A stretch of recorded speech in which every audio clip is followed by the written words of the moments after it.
जहाँ कभी इंग्लैंड के राजा की प्रतिमा लगती थी वहाँ सुभाष जी की प्रतिमा लग रही है। उन्होंने दिल्ली में पिछले 8 सालों में केवल एक अंडरपास बनाया है, वो भी आश्रम में, जो कंप्लीट नहीं हुआ है। इससे कोई फर्क नहीं पड़ता है। देश के लोगों ने मन बना लिया है। इन विकास योजनाओं के ऊपर 1.5 लाख करोड़ रुपए से ज़्यादा खर्च किया जा रहा है और मैं ये समझता हूँ कि कम से कम 1 लाख से ज़्यादा लोगों को रोजगार मिल रहा है। 8 सालों में उनकी सरकार ने केवल 478 लोगों को रोजगार दिया है। बीजेपी प्रदेश ऑफिस में इस वक्त हम मौजूद हैं। रामवीर सिंह बिधूरी जी हमारे साथ हैं। 9 साल बेमिसाल बीजेपी ने आज अपने वो पूरे आंकड़े जो हैं वो सामने दिखाए कि किस पे क्या क्या जो है खर्च हुआ, कितने करोड़ों का खर्च जो है किस डेवलपमेंट में लगा।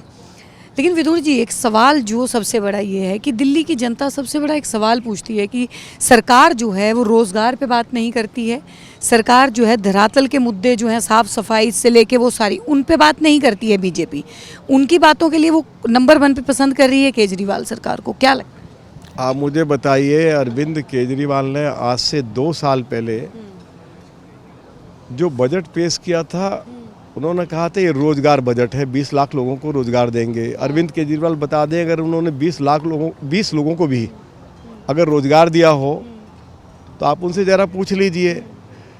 अरविंद केजरीवाल की सरकार ने विधानसभा के अंदर जवाब दिया है कि पिछले 8 सालों में उनकी सरकार ने केवल 478 लोगों को रोजगार दिया है। अरविंद केजरीवाल ने ये बात भी कही थी कि दिल्ली के अंदर जितने भी कॉन्ट्रैक्ट वर्कर्स हैं, चाहे वो जल बोर्ड में है, चाहे डीटीसी में, हम इन सबको नियमित करेंगे। दिल्ली एजुकेशन डिपार्टमेंट में जो गेस्ट टीचर्स हैं उनकी संख्या लगभग 22,000 है, उनको रेगुलाइज करेंगे। क्या वो एक भी गेस्ट टीचर को या कॉन्ट्रैक्ट वर्कर्स को रेगुलाइज कर पाए? दूसरी तरफ एनडीएमसी में देश के यशस्वी गृह मंत्री आदरणीय श्री अमित शाह जी के मार्गदर्शन में एनडीएमसी के 4400 कर्मचारियों को नियमित कर दिया गया। तो अरविंद केजरीवाल जवाब दे दे ना, वो खाली हवाई बातें करते रहेंगे तो उसका कोई मतलब नहीं है। अब दिल्ली में जो 1.5 लाख करोड़ से ज़्यादा के विकास कार्य हो रहे हैं, जब ये विकास के कार्य हो रहे हैं तो इसमें लाखों लोगों को रोजगार मिलता है। यदि आज द्वारका में एशिया का सबसे बड़ा कन्वेंशन सेंटर बनाया जा रहा है जिसके ऊपर 25,000 करोड़ रुपया खर्च हो रहा है, तो उसमें हजारों लोगों को रोजगार मिल रहा है। यदि आज दुनिया का सबसे बड़ा इको पार्क बदरपुर में बनाया जा रहा है 885 एकड़ ज़मीन पर, तो वहाँ जाइए, हजारों लोगों को रोजगार मिल रहा है। ये अभी जो प्रगति मैदान के साथ जो टनल बनाई है 1,000 करोड़ रुपया खर्च करके, इसमें हजारों मजदूरों को रोजगार मिला है। और तीसरा जो रिंग रोड बनाया जा रहा है जिसके ऊपर मोदी जी की सरकार 8,000 करोड़ रुपया खर्चा कर रही है, तो उसमें हजारों आज मजदूरों को रोजगार मिल रहा है।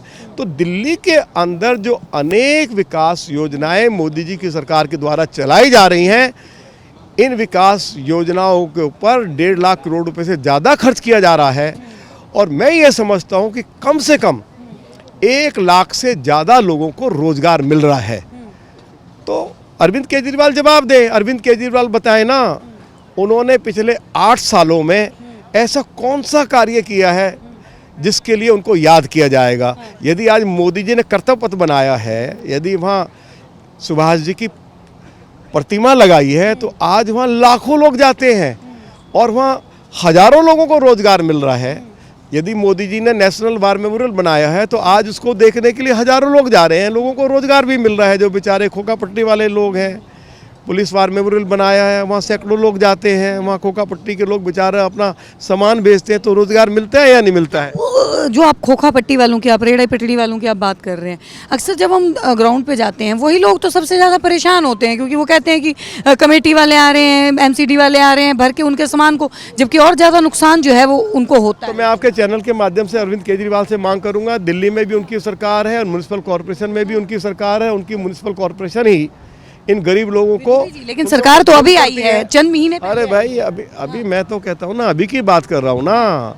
आप मुझे, जब यहाँ भाजपा की सरकार थी, आपको मालूम है 55,000 खोखा पट्टी के लोगों को नरेंद्र मोदी जी ने 10-10 हज़ार रुपये उपलब्ध कराए और उनके बाद जो स्लिप थी प्रधानमंत्री जी वाली, जब कोई पुलिस वाला या एमसीडी वाला जाता था तो वो स्लिप दिखा देते थे, तो कोई नज़दीक नहीं जाता था। लेकिन जब से भाजपा की नगर निगम में सरकार आई है, लूटपाट शुरू हो गई है।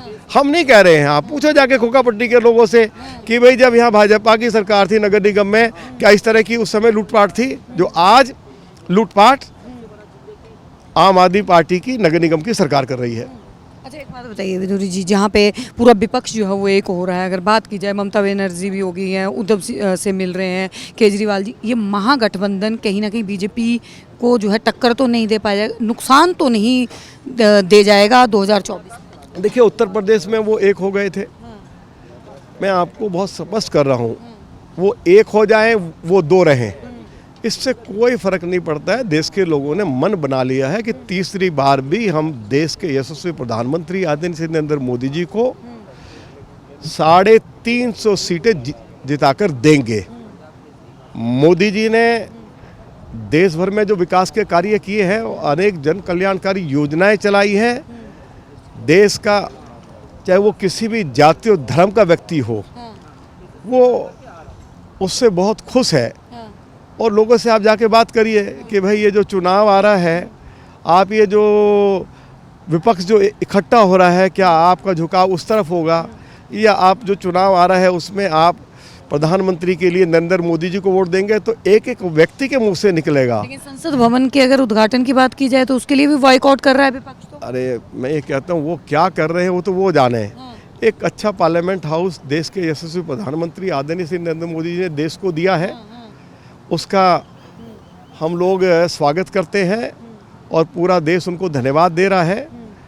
इस बात के लिए भी धन्यवाद दे रहा है कि कर्तव्य पथ का नाम बदलकर राजपथ का नाम बदलकर कर्तव्य पथ कर दिया। आज देखो ना, आप चले जाइए ना, लाखों लोग उसको देखने के लिए आते हैं। जहाँ कभी इंग्लैंड के राजा की प्रतिमा लगती थी, वहाँ सुभाष जी की प्रतिमा लग रही है।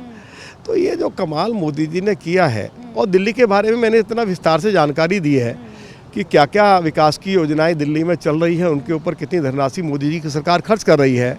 आप मुझे बता दो ना, केजरीवाल जी से पूछ के बता दीजिए कि पिछले 8-9 साल से वो भी दिल्ली को रूल कर रहे हैं, वो बता देना।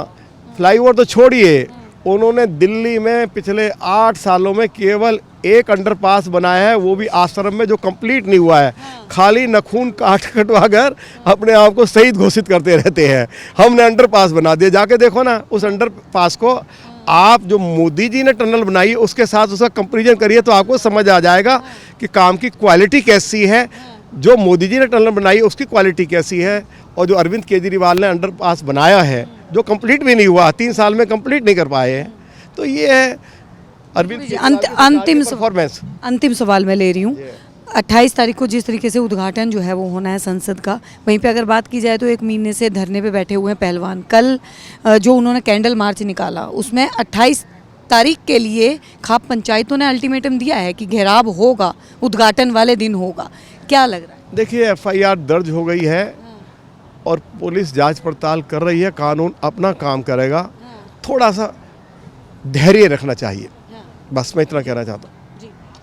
तो देखिए, तमाम सवालों पे, तमाम मुद्दों पे हमने जो है वो बात की रामबीर सिंह विदुरी से, और बड़ी बेबाकी से उन्होंने जो है हमारे सारे सवालों के जो है वो जवाब दिए हैं। आप लोगों की क्या राय है, नीचे कमेंट सेक्शन में जरूर बताएं। देखते रहिए सौगंध टीवी। आप देख रहे हैं सौगंध टीवी, सौगंध वतन की।